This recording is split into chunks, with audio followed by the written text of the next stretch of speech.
Forest ഭൂമിയിലെ ജീവൻ്റെ നിലനിൽപ്പിന് വനങ്ങൾ പ്രധാന പങ്ക് വഹിക്കുന്നു. ലോകത്തിലെ 80% മൃഗങ്ങളുടെയും ആവാസവ്യവസ്ഥയും ഭൂമിയുടെ ശ്വാസകോശവുമായ വനങ്ങൾ വായു ശുദ്ധീകരണത്തിൽ പ്രധാന പങ്ക് വഹിക്കുന്നു. വനങ്ങൾ ജൈവവൈവിധ്യത്തിൻ്റെ കലവറയാണ്. കണക്കുകൾ പ്രകാരം ആഗോളതലത്തിൽ ഏകദേശം 3 ലക്ഷം കോടി വൃക്ഷങ്ങളുണ്ട്. അടുത്ത നിർവചനം. സമ്പന്നമായ ജൈവവൈവിധ്യം അടങ്ങുന്ന സങ്കീർണമായ ഒരു ആവാസവ്യവസ്ഥയെയാണ് വനം എന്ന് പറയുന്നത്. ഇവ വിവിധ ജീവജാലങ്ങളുടെ നിലനിൽപ്പിനെ സഹായിക്കുന്നു.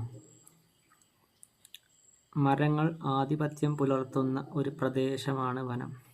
മരങ്ങളും കുറ്റിച്ചെടികളും ഔഷധസസ്യങ്ങളും എല്ലാം ഉൾക്കൊള്ളുന്ന ഒരു ആവാസവ്യവസ്ഥയാണ് വനം.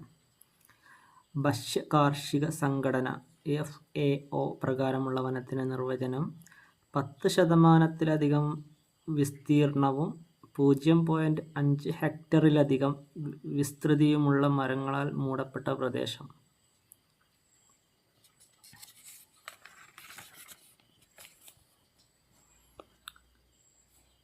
അടുത്തത് വനങ്ങളുടെ പ്രാധാന്യം. എല്ലാ ജീവജാലങ്ങളുടെയും നിലനിൽപ്പിന് വനങ്ങൾ പ്രധാനമാണ്.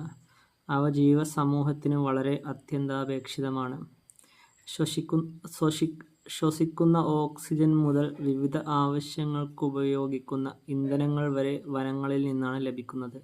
ഓരോ വനത്തിൻ്റെയും ആവാസവ്യവസ്ഥയിൽ ജീവീയവും അജീവീയവുമായ ഘടകങ്ങൾ ഉൾപ്പെടുന്നു. സസ്യങ്ങൾ, മരങ്ങൾ, കുറ്റിച്ചെടികൾ, പായലുകൾ, ആൽഗകൾ, പ്രാണികൾ, പക്ഷികൾ, മൃഗങ്ങൾ ഇവയെല്ലാം ജീവീയ ഘടകങ്ങളിൽ ഉൾപ്പെടുന്നു.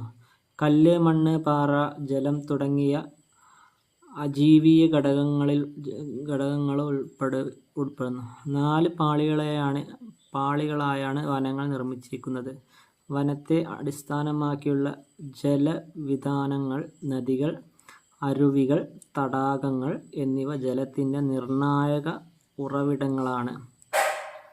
ആമസോൺ വനം ലോകത്തിലെ ഏറ്റവും വലിയ ജൈവവൈവിധ്യ മേഖലയാണ്. സൂര്യൻ്റെ താപനില ആഗിരണം ചെയ്യുന്നതിനും താപനില കുറയ്ക്കുന്നതിനും വനങ്ങൾ സഹായിക്കുന്നു. അവ അന്തരീക്ഷ താപനിലയെ ബാഷ്പീകരണത്തിലൂടെയും കാറ്റിലൂടെയും നിയന്ത്രിക്കുന്നു.